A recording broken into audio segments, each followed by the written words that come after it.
자, 그렇다면 대통령실의 이런 행보를 안철수 의원 캠프에서는 어떻게 받아들이고 있을지 궁금합니다. 저희가 직접 안철수 의원 측인 손수조 대변인의 얘기를 들어봤습니다. 그 주어가 누구일 것 같으신가요? 온 국민은 그 주어가 누군지 다 아는데 윤핵관만 모르는 것 같습니다. 대통령실 핵심 관계자라고 하면서 그 이름을 팔면서 인터뷰하고 다니는 그 스텝부터 잘라야 된다고 봅니다.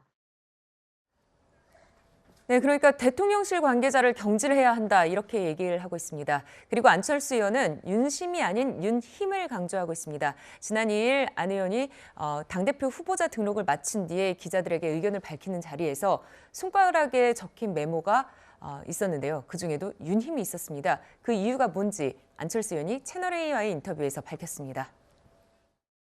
사실은 뭐 세 가지 이렇게 제 머릿속에는 있지만 네. 한 번 더 각인하는 그런 의미로 적었습니다. 윤힘이라고 이야기했던 것은 지금까지 너무 윤심을 팔지 않습니까? 네. 근데 저는 그건 굉장히 나쁜 거라고 생각합니다. 그래서 저는 윤심을 파는 후보가 아니라 네. 윤힘을 보태는 후보가 되겠다. 그렇게 말씀드린 거죠.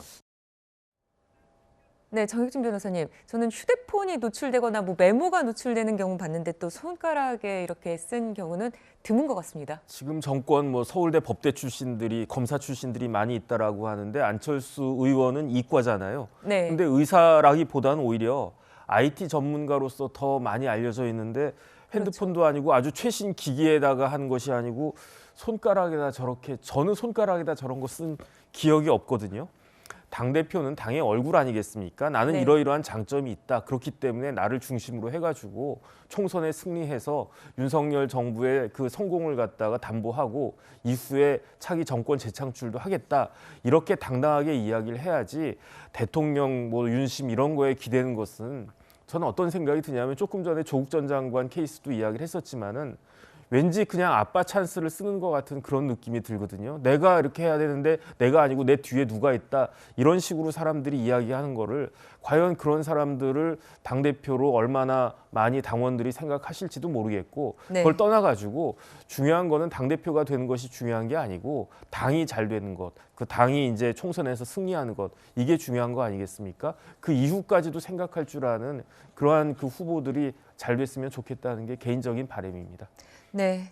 윤힘을 강조하는 안철수 의원을 향한 이른바 친윤계 의원들의 공개 비판도 이어지고 있습니다. 들어보시죠. 안철수 후보가 그 위중한 2달밖에 안 되는 인수위 시절에 24시간 잠적을 한 적이 있었습니다. 공직을 맡았는데 24시간 가출을 하고 잠적을 한다 하는 것에 대해서 굉장히 그 분개를 하셨고요. 사실 나경원 케이스하고 똑같은 겁니다. 우리 7월 8월 달에 혼란스러울 때 우리 안 대표님께서는 해외에 계시면서 심판하는 데 몰입했습니다. 거기서 유불리를 따졌습니다. 또 그리고 최근에 이태원 사고 났을 때 아니 당에 중진 되시는 분이 행안부 장관을 교체를 하는 게 옳다. 그걸 언론에 대고 해임해라.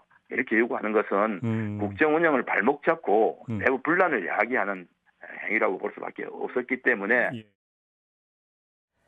네, 나경원 의원과 똑같은 케이스다. 국정 운영에 발목을 잡는다. 이런 발언까지 나왔는데 안철수 후보 측 입장도 들어보겠습니다.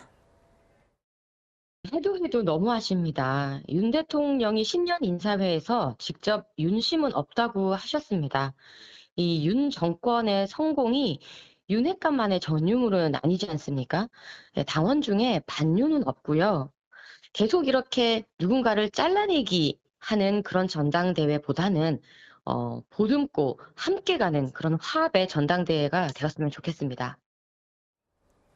네, 친윤계 의원과 또 안철수 후보 측의 얘기까지 들어봤는데요. 최진봉 교수님, 당대표 자리를 놓고 여당이 상당히 날카롭습니다. 앞으로 더 그럴 것 같아요. 제가 볼 네. 때는 두 양측의 대결이나 양측의 공격이 더 심해질 것 같고요.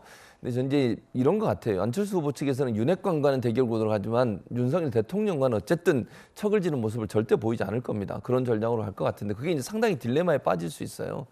왜냐하면 윤핵관과 윤심은 거의 일체화됐다고 볼 수 있을 텐데 네. 이런 공격을 계속 피하면서 가는 것이 가능할까라는 생각이 들어 조금 우려가 되는 부분이 있습니다. 다만 이제 그 좀 경쟁이 심해지다 보면 더 심한 얘기도 나올 수 있어요. 저는 그렇게 보는데 지금은 이제 조금씩 잽을 날리는 수준이잖아요. 근데 만약에 정말 치열하게 경쟁이 돼서 막판까지 가게 되면 예전 얘기 다 나올 겁니다. 네. 뭐 심지어는 뭐 이런 얘기까지 저는 대선 과정에서 안철수 후보가 했던 얘기까지 나올 가능성이 있다고 생각해요. 그러면서 이제 몰아붙일 가능성이 있는데 근데 저는 이제 한편 이런 생각도 들어요. 윤핵관들이 저렇게 너무 세게 밀어붙이면요. 반발을 사가지고 도리어 안 좋은 영향을 미칠 수도 있어요. 그러니까 적당히 해야지 이 경쟁 관계 어쨌든 같은 당의 경쟁 관계인데 한 측이 다른 측에 대해서 정말 선을 넘는다고 표현할까요? 이런 부분이 드러나게 되면 당심도 일정 부분 움직여서 우호적이지 않은 쪽으로 투표할 가능성도 있다. 그래서 윤핵관들이 너무 심하게 안철수 후보를 밀어붙였을 때는 본인들이 원하지 않는 형태로 결과가 나올 가능성도 있다는 점도 기억해야 될 것 같습니다.